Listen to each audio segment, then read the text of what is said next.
جب حضور پاک کو اللہ نے نبی بنا کے بھیجا تو ان لوگوں نے انکار کیا کہ بھئی ہم حضور کو نبی کیسے مان لیں، آپ تو بشر ہیں، ہماری طرح انسان ہیں،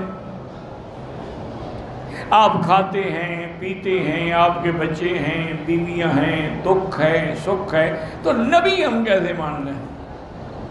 اللہ نے اگر نبی بنانا تھا تو فرشتوں کو بنا کے بھیجتے، اللہ نے انسان کو کیسے نبی بنایا؟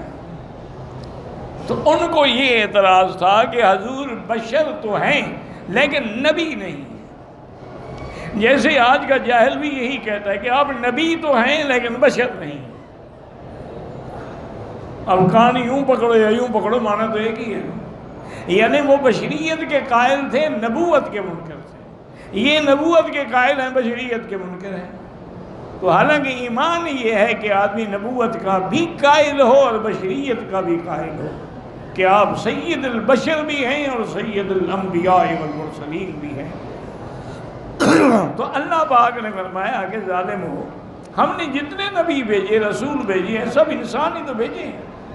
اگر تمہیں علم نہیں ہے تو علم والوں سے پوچھو، اہل کتاب سے معلوم کر لو، موسیٰ علیہ السلام کے بارے میں، عیسیٰ علیہ السلام کے بارے میں، ابراہیم علیہ السلام کے بارے میں، اسماعیل، کیا وہ انسان نہیں تھے؟ اس لیے فرمایا وَمَا أَرْسَلْنَا مِن قَبْلِكَ إِلَّا رِجَالًا، آپ سے پہلے جتنے ہم نے رسول بھیجے ہیں مرد بھیجے۔ اس میں ایک وضاحت یہ بھی ہو گئی کہ اللہ نے کسی عورت کو کبھی نبی نہیں بنایا۔ اس لیے علماء کا یہ متفق علیہ فتویٰ ہے ائمہ اربعہ کا کہ کوئی عورت نہ نبی بن سکتی ہے، نہ خلیفہ بن سکتی ہے، نہ امام بن سکتی ہے۔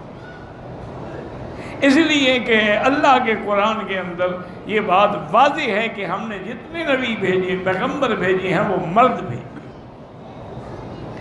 اور دوسری بات یہ ہے، ہاں ایک ہے اگر کوئی جھوٹا دعویٰ کر رہے، ویسے پہلے زمانے میں ایک عورت پیدا ہوئی تھی، اس نے دعویٰ کیا تھا کہ میں بھی نبی ہوں۔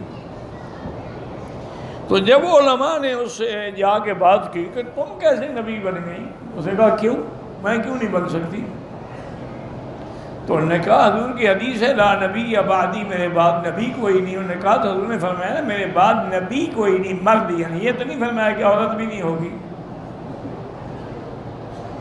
لیکن نا جب آدمی برباد ہونا چاہتا ہے نا، پھر عقل عیار ہے، 100 بھینس بنا لیتی۔ چند دن تو اس کی نبوت چلی، پھر اس نے کسی سے شادی کر لی، نبوت ختم ہو گئی۔ اسی لیے اللہ نے عورت کو نبی نہیں بنایا کہ عورت تو مفعول ہے، وہ فاعل تو ہے ہی نہیں۔ تو اللہ تو نبی کو اونچا رکھنا چاہتا ہے، نیچے تو نہیں رکھنا چاہتا۔ اس لیے اللہ نے فرمایا کہ آپ سے پہلے بھی اتنے ہم نے پیغمبر بھیجے ہیں، سب مرد بھیجے ہیں، انسان بھیجے ہیں۔ یا اللہ تبارک و تعالیٰ ان کو کسی کی موت کی وجہ سے تھوڑا تھوڑا کر کے عذاب دے دیں، کوئی غم آ گیا، گھر میں مصیبتیں آ گئی، پہاڑ ٹوٹ پڑے، لیکن اگر توبہ کرو فَإِنَّ رَبَّكُمْ لَرَؤُوفٌ رَحِيمٌ، چونکہ اللہ مہربان ہے اس لیے جلدی نہیں کرتے تمہاری یہ عذاب دینے میں، ورنہ اگر اللہ چاہیں تو کوئی اس کے عذاب سے بچ نہیں سکتا ہے۔ اس لیے صحیح ہے ان کی حدیث ہے کہ لا احد اصبر علی اذى سمعوا من اللہ انہم یجعلون له ولدا وهو يرزقهم ويحافيهم۔